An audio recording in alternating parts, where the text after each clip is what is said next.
होता हमारे ब्रजमंडल में।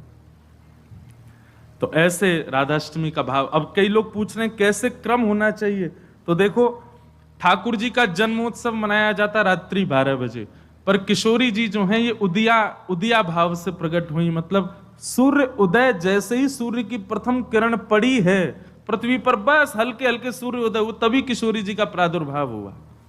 तो एक प्रकार से नहीं सुन लो, ताली बाद में बजा ले।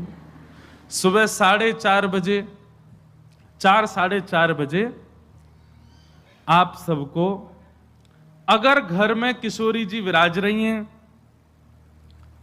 स्वच्छंद भाव से, तो किशोरी जी को अभिषेक करना। वैसे हम तो दोनों उनको ही कर दें। जन्माष्टमी पे भी युगल सरकार, घर के ठाकुर जी जो हैं युगल राधा कृष्ण, उनको करें, और राधाष्टमी पर भी दोनों उनको ही करें। अगर घर में केवल लड्डू गोपाल विराज रहे हैं, केवल ठाकुर जी मुरली मनोहर लाल जी विराज रहे हैं, त्रिभंग लली ठाकुर जी, तो भी उनको अभिषेक करो। उन्हीं को ही श्री जी स्वरूपा मान करके उनको अभिषेक करो। वैसे तो नियम ऐसा है कि जन्माष्टमी और राधाष्टमी को रात्रि भर जागरण करो, रात भर उत्सव करो, रात भर नाचो गाओ आनंद करो, किशोरी जी को प्रादुर्भाव होगा। और किशोरी जी वास्तव में शयनावस्था में हो, कमल के पुष्प ले आओ और सुंदर सुंदर कमल के पुष्पन के बीच में किशोरी जी के श्री विग्रह को विराजमान रखो, वही में ही पौढ़ाओ। क्योंकि ऐसा भाव शास्त्र में है कि कमल के मध्य से ही किशोरी जी प्रकट भई। तो कमल मध्य में किशोरी जी को विराजमान करो। घर पे ठाकुर जी हैं तो ठाकुर जी को विराजमान रखो। और प्रातः काल 4 बजे है तो महाराज शंखनाद करो, बधाई गायन करो, सुंदर घंटे घड़ियाल नगाड़े आदि बजाओ। वाक्य बाद में दीप प्रज्वलन करके किशोरी जी को प्रादुर्भाव करो। फिर वाक्य बाद पंचामृत अभिषेक करो। पंचामृत अभिषेक करवे के बाद में सुंदर किशोरी जी को श्रृंगार करो। श्रृंगार करवे के बाद भोग धराओ। भोग धरा करके फिर किशोरी जी की आरती करो। आरती करने के पश्चात फिर खूब नाचो, इतने नाचो इतने हम तो अभी जयपुर में एक बात कह के आए, उत्सव तब तक मत मानो कि नाचते नाचते उत्सव करते करते डॉक्टर के पास नहीं जाना पड़ जाए। अगर आपको दवाई नहीं लेनी पड़ी तो समझो उत्सव मनाया ही नहीं आपने। शादी ब्याह होता है घर में, तो लड़की का जो भाई होता है या लड़की के पिताजी, लड़की के मामा, लड़की पक्ष के, लड़का वाले तो ऊधम करें, लड़की वाले इनकी कमर कसे, उनके जेब में 2-4 दवाई पड़ी रहती है, सिर दर्द की, पेट दर्द की। क्यों, हमारी तो बड़ी 3 बहनें, तो उनको पता है, एक दवाई रखी रहेगी। क्यों, सिर दर्द हो रहा है, सो नहीं पा रहे हैं। तो तभी ब्याह माना जाता है जब पिता और भाई ये बिल्कुल श्रमित हो जाएं, तब लगता है हाँ ब्याह हुआ। श्रमित ही नहीं हुए तो क्या बात का ब्याह। ऐसे ही उत्सव में महाराज एक आनंद की बात करें, ये नहीं जबरदस्ती कि महाराज दवाई लेनी ही पड़ जाए। जब तक इतने श्रमित नहीं हो जाओ, इतने नहीं थक जाओ कि महाराज अब कुछ नहीं हो सकता हमसे, पस्त नहीं हो जाओ, तब तक नाचते ही रहो किशोरी जी के आगे, ठाकुर जी के आगे। खूब बढ़िया उत्सव करियो, खूब नाचियो, और फिर व्रत रखो पूरे दिन। किशोरी जी को खूब बढ़िया व्यंजन पवाओ, और पवा करके वो कोई को वितरण करो, कोई अपने काजे थोड़ा रख लो। दूसरे दिन जब नौमी लगे सोवा को पाओ प्रसाद रूप में, पर वाह दिन व्रत रखो।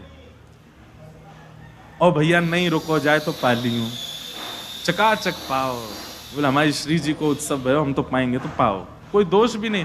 व्रत ना करने से पाप नहीं लगता है, पर व्रत करने से पुण्य बहुत होता है हमको, लेकिन पुण्य की नहीं, हमको किशोरी जी की कामना है।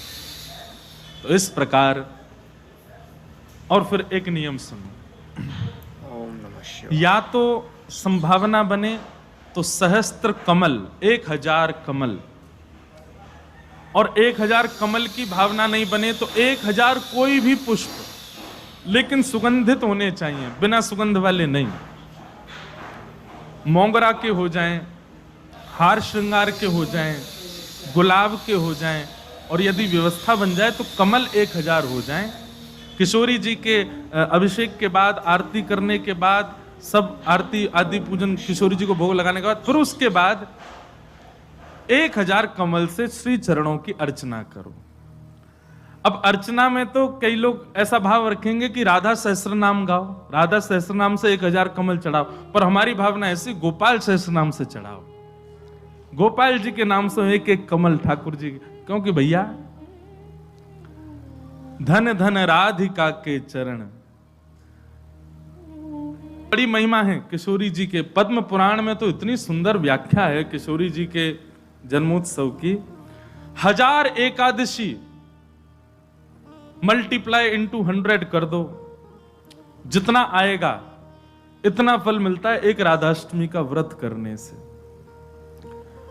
अब कई लोगों के मन में भाव रहता है कि मेरे मन में भी ऐसा ही भाव रहता है कि भैया उत्सव है ठाकुर जी को जन्माष्टमी को, उत्सव है राधाष्टमी को, तो फिर काय को हम लोग भूखे प्यासे रहें, बढ़िया माल छाने।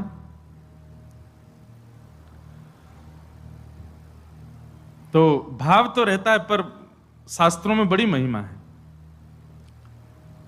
व्रत करने का नियम मूलतः इस भाव से होता है कि भाई जब हम अन्न का सेवन नहीं करते हैं तो अन्न सेवन ना करने से आलस्य जाता है, अन्न सेवन ना करने से मस्तिष्क में, मन में नकारात्मक ऊर्जाएं नष्ट हो जाती हैं। फलाहार रहते हैं तो निश्चित ही है ऊर्जावंत होते हैं, तो ऊर्जावंत होंगे तो और बढ़िया उत्सव मनाएंगे। लेकिन बिल्कुल ही आहार ग्रहण नहीं करोगे तब तो फिर मतलब व्रत इसलिए करना है कि उत्सव में आपसे आपकी ऊर्जा पूरी लगे, आलस्य ना आवे, नकारात्मक भाव ना आवे, मन में कोई दुर्भाव ना आवे, इसलिए अन्न का त्याग किया जाता है। बाकी तो उत्सव में तो खूब पाओ धुआंधार, लेकिन व्रत करने से आपके उत्सव में बेहोशी आ रही है महाराज और बिना भोजन किए कुछ तो फिर उत्सव को भंग करने वाली बात हो जाएगी। उत्सव को भंग नहीं, उत्सव को सुंदर बनाने के लिए व्रत करना है। तो राधाष्टमी उत्सव पर इस बार व्रत निश्चित करो, हर बार ही करो। वैसे तो शास्त्रों में 10 अवतारों में 4 अवतारों के व्रत करने की आज्ञा दी है, रामनवमी और नृसिंह चतुर्दशी, कृष्ण जन्माष्टमी और वामन द्वादशी। लेकिन जब हम रामकृष्ण उपासक हैं तो हमारे भाव में रामकृष्ण दो एक हैं, ये दोनों भी एक हैं और फिर इनकी आह्लादनी शक्तियां भी एक हैं। राधा कृष्ण स्वरूपाम वै कृष्ण राधा स्वरूपिणौ कलात्मानम निकुंजस्थम गुरु रूपम सदा भजे। जब किशोरी जी ब्रजमंडल में श्री ठाकुर जी का ही स्वरूप हैं तो फिर उनके लिए भी ये व्रत की क्रिया करनी है। पद्म पुराण में ब्रह्मा जी ने इसका बहुत सुंदर वर्णन किया है कि भैया व्रत निश्चित करना चाहिए, इतना फल मिलता है, इतना फल मिलता है। लेकिन जब भी फल कोई फल बताता है ना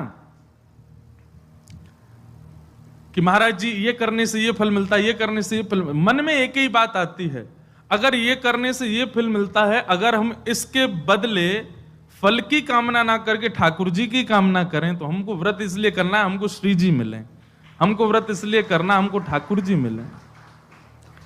तो कभी भी आपको किसी व्रत या किसी नियम के पीछे फल बताया जा रहा हो, सुन लिया करो, अच्छा इससे ये फल मिलता है, उस फल को गौड़ करके उस फल के स्थान पर किशोरी जी को विराजमान कर दो। हे किशोरी जी, हम राधाष्टमी को व्रत या मारे करेंगे कि हमको आपकी प्रेम लक्षणा भक्ति प्राप्त हो, आपको प्रेम प्राप्त हो, इसलिए हमको व्रत करना है।